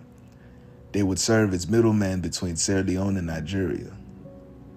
Another Creole group that would emerge would be called the Aku people. The Aku people were Sierra Leonean captives whose slave ships were intercepted by the British, but instead of being resettled back in Sierra Leone, they were resettled in Gambia. These Gambian Aku were also ancestrally Yoruba, but there were also Aku who descend from the Nova Scotian and Caribbean black loyalists who were settled in Sierra Leone initially but migrated to Gambia. While living in Sierra Leone, many Creole residents became exposed to the Christian faith as a result of the work of British missionaries who established some churches, a few grammar schools, and a pioneer educational institution, the Fora Bay College. Relatively, the residents of Sierra Leone soon gained a fast start in Western education and were soon well trained and experienced in medicine, law, and the civil service. Many of them graduated from grammar schools and became administrative workers for the British imperial interest in the country. By the middle of the 19th century, some of the African elite in Sierra Leone began to migrate to Nigeria, especially the colony of Lagos for economic reasons. Some were administrative personnel who were reassigned to Lagos. An expedition of the River Niger by Ajayi Crowther furthered the evangelical interest of many Sierra Leoneans toward Nigeria, many of them having joined the missionaries in their effort. In 1841, an estimated 200 Maroons in Sierra Leone responded to the British call for indentured labor in Jamaica on sugar plantations. They would resettle to the Jamaican Maroon village of Flagstaff in St. James Parish. A branch of the Creoles from the Black Loyalist wave would also be a part of this emigration, mainly for economic purposes.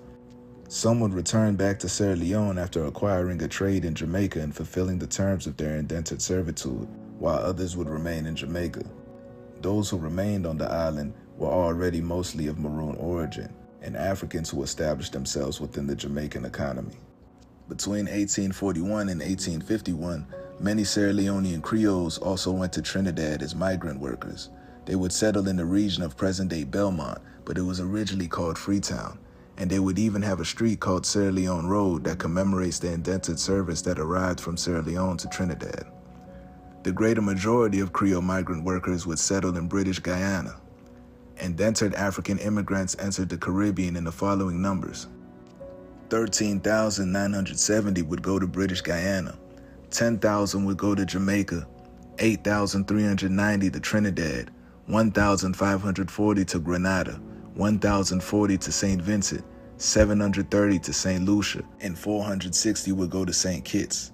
Ancestrally, about 400 of them would come from the Kru-speaking people of Liberia and Ivory Coast and Sierra Leone. 16,290 of them would come from the islands of St. Helena, and 15,630 of them would come directly from Sierra Leone. The Sierra Leonean Creoles predominantly went to Guyana, Jamaica, and Trinidad, while others migrated to other islands at smaller degrees. So overall, the combination of all of these cultures, traditions, and dialects would form the Sierra Leonean Creole community, and also the Creole language spoken amongst them, which had a very strong element of Geechee from South Carolina, Jamaican Patois, Yoruba, and Native African elements fused together. Genetically, the Sierra Leonean Creole are an amalgamation of many different backgrounds.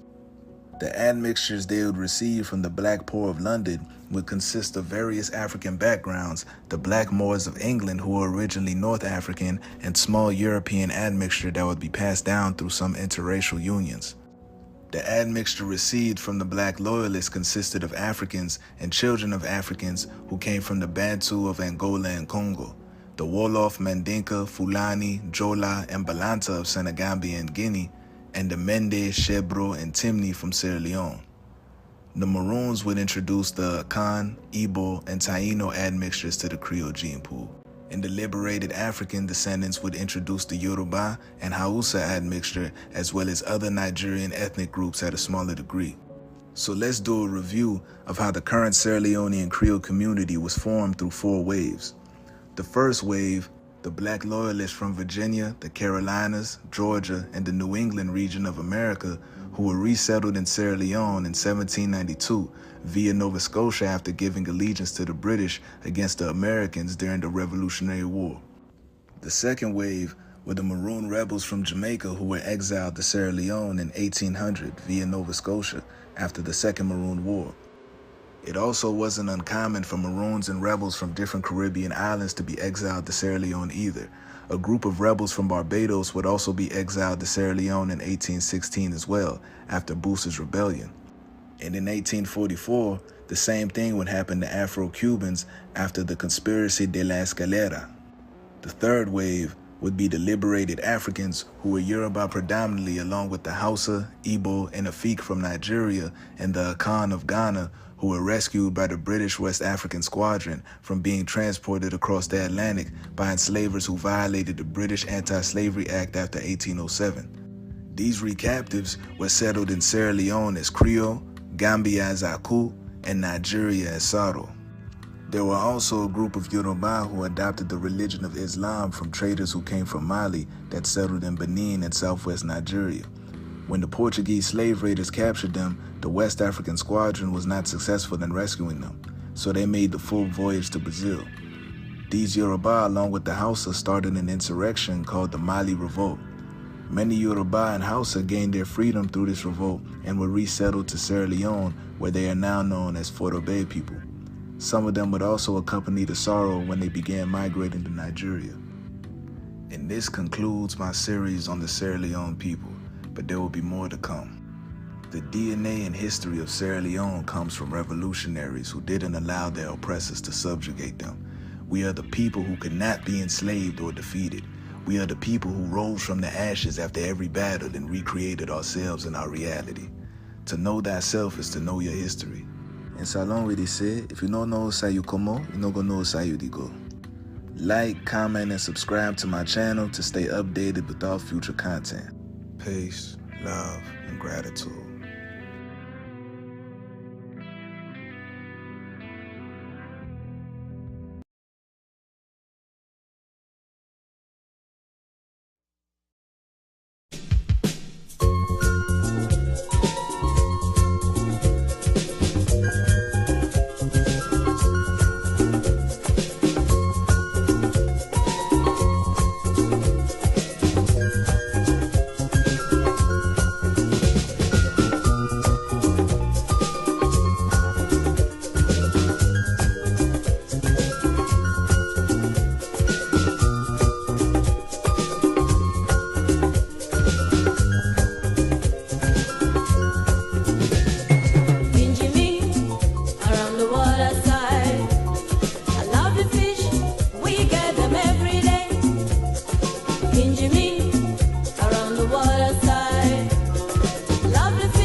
we not run away.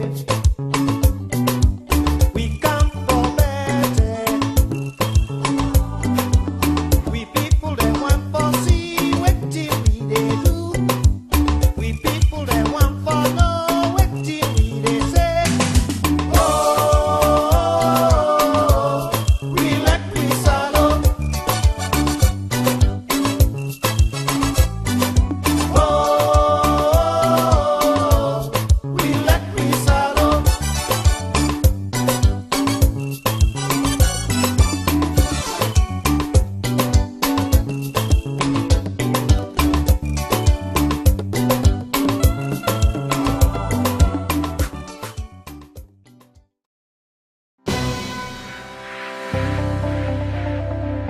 Are you tired of watching or listening to uninteresting television channels? Then your worries have been addressed, as the SLBC Podium is the answer to your concern.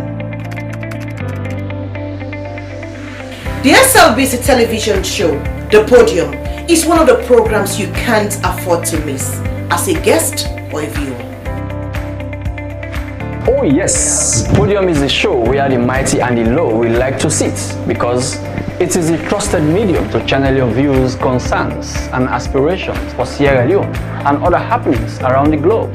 Podium is where you get breaking news, because everyone wants to talk to us. If you hear it on Podium, ask no further. Don't forget to join us every midday from Monday to Friday as we ask the hard questions that you otherwise would have asked to the newsmakers, the movers and shakers of events. Don't miss the opportunity to be part of Sierra Leone's topmost midday show, The Podium, where the agenda is set for others to follow. Thanks for watching. God bless you. Goodbye.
Where use? You get use? Yes, I get use. This is the program where they give you the use where they happen all about the country. Inside where use, we go take you text, Facebook and WhatsApp message. You complain where you go send as letter to the producer. We dey announce about things them working lost and plenty more. We are there all about the country. But you self PM for being the use that you area. Where use? The original program where they give you updates. Where use? You get use? Yes, I get use.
Life no go ever sweet without that thing what we call love.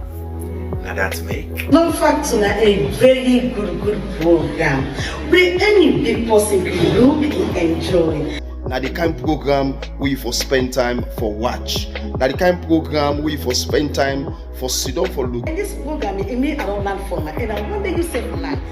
The Love Factor show is about family, love, counseling, relationship.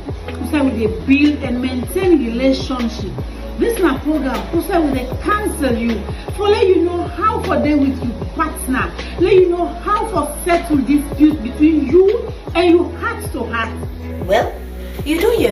Kamo Feligita, siate ye na dia kamo isia ye pekesia dia na we tugu obe apu.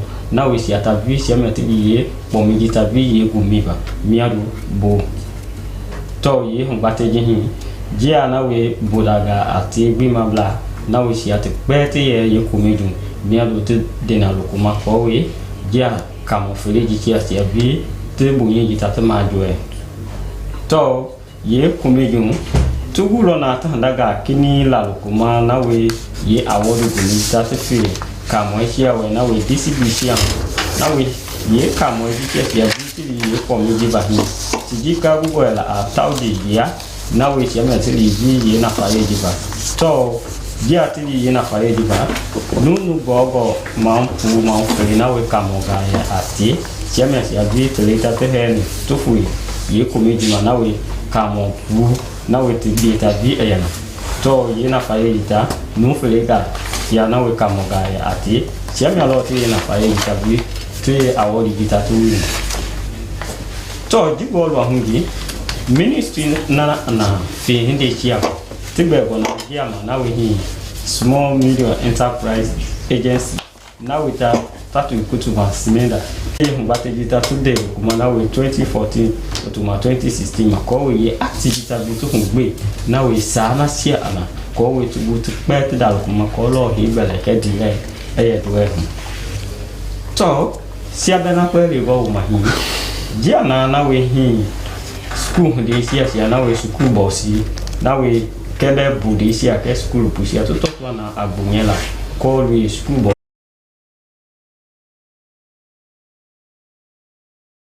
na miago makini sitting ko we na fa e ditagrate dal kuma na we set ya babima ko we hande na kya kutuba ki ke dia nya ge bisia na we hi tape boy na boba ko lo sia be vitile hundi kia abu ola kuma bi pada doe hu odesia jimi ha be le go fu ya kuma ke ena sia na mia o be mo makomi na ha be ye ku kia we tami ha aji kamo na sia na we bon discipline ke western area ya kamita na we city lima adwe bunyele presidential best teacher award kebe na ministry na ana fi inde kia ba tibe gona simende na we ye hu bateli sia sia bi ko te dalokuma na bondi sia ba ogo ola kuma bi pala dwe hu bodisia jimi ha bele fu la uma oboma Slbc Tv ga Ibrahim kuma mi adwe hu be nga kemaro wati yikini Ekori mo kwa bansne mo naf mami akeraka ke kuruka Salon television yimine Isa Mahmoud Mutne konten tono ka antalata sakuma ka ba kongi meritam tresal ka kren ka batrin sale afa mi tikara si tabum ta kera akar mo kange urka ambuk tsinga dubon wai a western area rural district pi mo aputam elambe o president mota ke krino kunin salata ankar mo ko ayenta wo pre ka krin ka kina ke o aran government plan ko nga tatila yika wanye i anan ki ngi mo pant ma ka wais ka putbuti ka mikrato ngi pi moy apu kalam na eto ye silana pi mo to mta kera teti ka ke e ma ka mantere o me wa kera o principal o we ka school nga Centennial Secondary School ka ambokatana rubon Suleiman Antonio Shenge ni Letitia Belgina Ujinsan kono yika mo ko ka Rural Education Committee upper primary school ka ampa pangano ke ampi mo ngai ngapota mi elambe o president motake krino kri salatai anka mo ko ayenta o pre ka kri ka tieni mai bakane ngenye ako in kadu burpit doi afum tofati ka af makpeti angi atite kan karmo koe ato fotani ngai ngako tok bakrane kama tentoni angar nya entatami ama tembe magbane makarai pimoi miri alima nai tankar makolomitikal so prika patmaka karanga fet wa mo bone ya ti sumi af makpeti af mabana wa anlom bon shoingang ekeblinga kone kama ko peri kama kali cuma mak pantami ya tak biti anyi tam ella be yenyi wa ella me atakanga antar muka yenyi a titi de surek basket wa kalura fumi kuri e bekcek basket hangi kritongi kanto flengin ontam tatasi da fumi anyi bika wulingi ni ka fuma wulingi ni molamai ka bato fati pimoi nga bale misen ka pai nga bakane wa ka ba to fot nga nga keni ato foti nga ita le psoi ko bakane hanga so tan fu nga ngitani mai ba ka tilak betbuti tada to ika banak banai ka ngai agbeli yo mo pant mkolo o mim sabatis kan to fe wa iba se papi kino fo fite kolo tak biti ati kritikata imo anko ngankala to mantila mai to mangani ami maura ka toru ami mawayo yima bempanyi waktu masuk ke fosa kan kagel ma pantami yengi wa kagel ka eto yesirangi ka krina ka ikan kingati ngambe pi moy apu ko nakte arika malana ne no ma mo tofli butamira maki ka en ke sasi yengi mo be ngamba benengi pi mo mutun ke pano yengi na ku marengi ka e pate sasi yengi etbak tangane eto yi esiranga e bakyoe mo pantma ka kurek betul i angin bande foro ke me ko sonea af manye ka akeleng ka do debul hol ka no western rural district e pimoy ampo kuri anaki machilai kia for all medical center tanwa tamanta kana etol akal slam ngai ke bodafu ke ting kai akeleng ka antam ni pimoy ala to pui mo pante mo mate mo lemut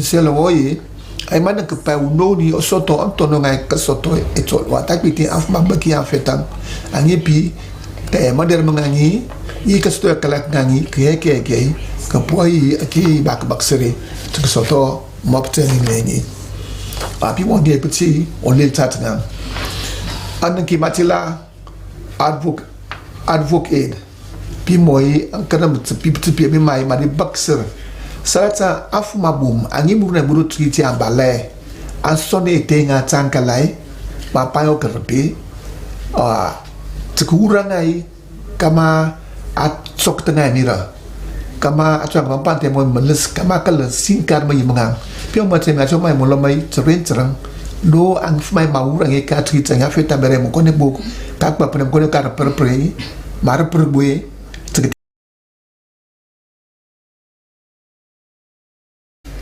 o presidente motaki krino knisra ta ukar moko oe tawu pre ka karanga fete ka taranti ana government mo klen ko aketila o ayen ngemo pantama ketila but i kada to i ka banang ngambe bi mo pane rumai makal sinkar eto yesirang yela bubucheni afam na to lokolo me kala ke batata nu mina isa mamun mutna konteni mine bo karanga nuki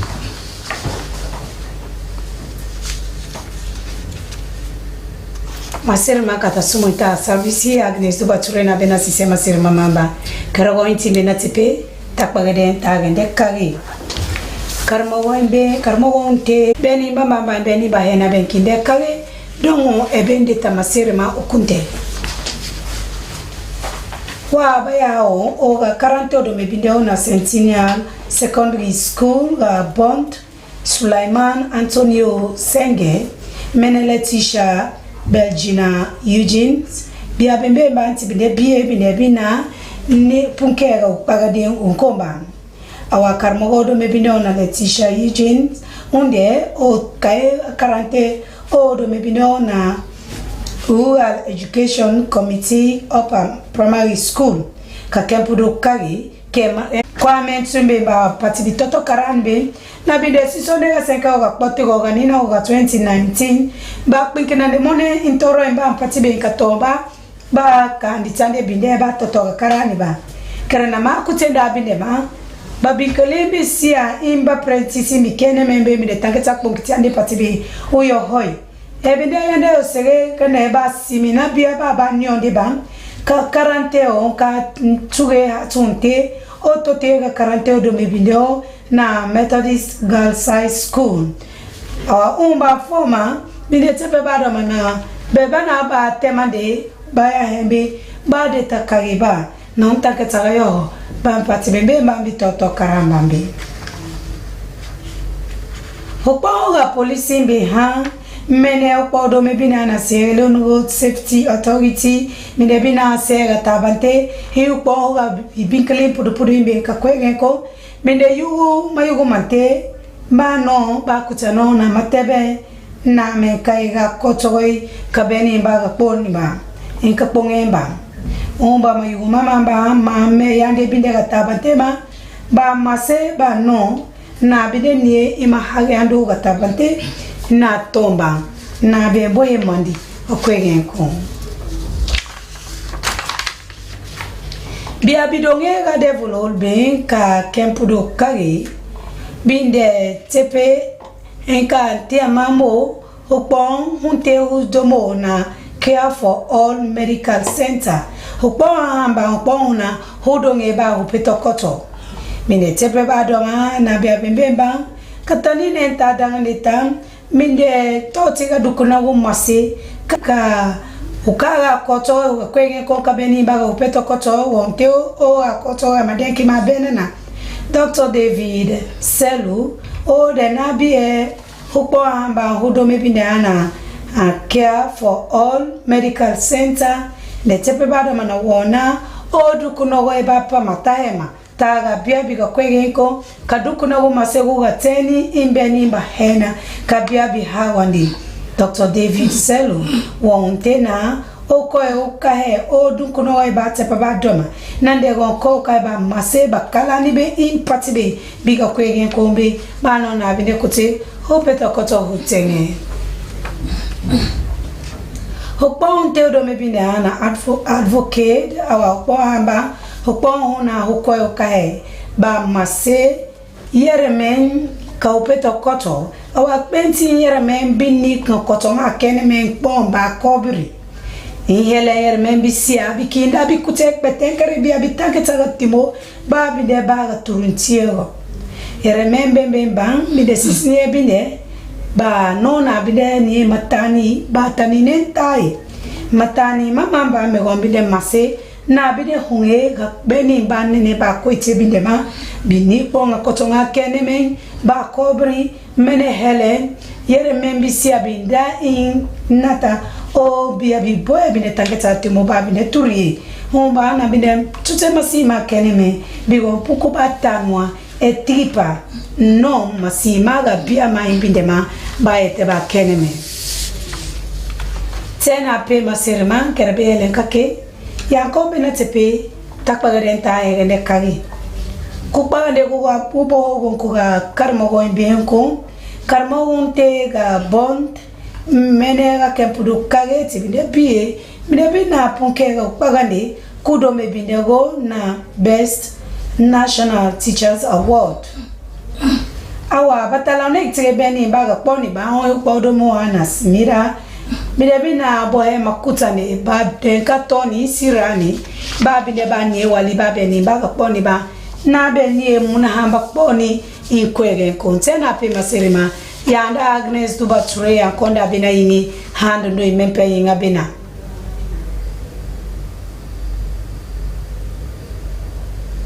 SLBC Freetown, disma di yusit mi Catherine O'Connor, first week I give the BDUC. Teacher them from Bolton Western Rural Area during the 2024 Presidential National Best Teacher Award. And the Ministry for Trade and SMIDA don't look inside the national policy and law. Now for the use proper one. The principal for the Centenary Secondary School, Bond District, Sulaiman Antonio Senge and Letitia Belgina Eugene, na teacher na the Rural Education Committee Upper Primary School na the Western Area Rural during the 2024 Presidential National Best Teacher Award with them be all. Then to teacher they also they may come out from the 10 teacher them we make them to the final inside bowl. This event also we make plenty people glad for them teaching work and big dignity and support with family member them together with teacher them glad for them to win at the yaso. The award them give to them teacher the yaso na different category. Then take them from district to regional, so take them national level. For over 1,000 teacher they will them be nominated. Na 32 them in shortlist and na 10 teacher them will make them to the final. The Ministry for Trade, together with the Small Medium Enterprise Development Agency (SMEDA), don't hold one important meeting with bigger leisure them. Usai them go look inside the SMEDA policy for 2014 and the Act for 2016. This review also na the Salon Economic Diversification Project. Na in looking inside for develop one way where them go look inside the small and medium enterprise na salon. The meeting then be engaged and see how they go make their law they also be done day and SMEDA act for make it go better and support the growth for sustainable business them for small medium enterprise them inside salon. The one they will be in the pandemic meeting they been talk good thing them for sake the serious problem the way they happen we get from do it where them go get we forget money, market opportunity, capacity building, and serious so look inside the SME small medium term enterprise policy for 2014, do the amendment and serious so make sure say SMEDA Act for 2016 they regulate them and get new law for them. One way for make sure say the school bus them safe. Some parents and school picking them not talk say they not glady for sake of the kind treatment where the school bus then they carry on with more like where they the driver they and the conductor them as well. We all remember since September 2019 then school bus also been come for make tension no go deep and transport business for the school picking them. The way and manner with the driver then they run them bus there so don't make the parents them and the picking then safe don't afraid. This BNTM one accident being be with the school bus where one school picking a Methodist Girls High School being die. The Salon Police, Salon Road Safety Authority and Commercial Bike Rider Union don't sign one agreement for make sure say peace day between them 3 different institutions they so they do this agreement for make sure say party business day between them 3 parties they so by way where them go obey the law where them go put.